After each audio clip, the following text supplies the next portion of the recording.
Ninaitwa Dr. Emmanuel Mapalala wa kanisa la Mwasonge. Dr. Ruben Alfred Mwakalonge nimemfahamu tangu mwaka 1991 wakati alipokuja kufunga ndoa na mke wake, lakini tumefahamiana naye wakati anasoma Dodoma Bible College na baadaye alienda Marekani na baadaye alirudi akawa mkuu wa chuo cha Tazengwa na baadaye alikuja kufungua chuo chake hapa cha kusaidia watumishi wa Mungu wa mazingira magumu hapa Ziba. Na amekuwa pia mchungaji wa kanisa mahali hapa na amekuwa katibu wa kanisa la EPRC, katibu mkuu hapa Tanzania. Lakini amekuwa askofu wa kanda katika kanda ya kati na askofu wa jimbo la hapa Tabora.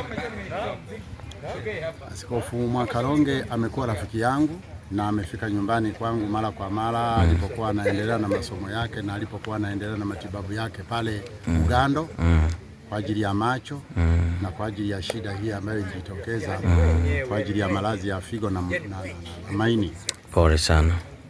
Ruben Mwakalonge kwa kweli alikuwa ni mtu ambaye anapenda Mungu na katika kupenda Mungu amekuwa akichukia dhambi kwa kitendo na hata ukiwa rafiki yake kama itatokea umefanya kinyume alikuwa anafanya kile ambacho umekifanya kisimkinge kile ambacho umekuwa nacho na yeye.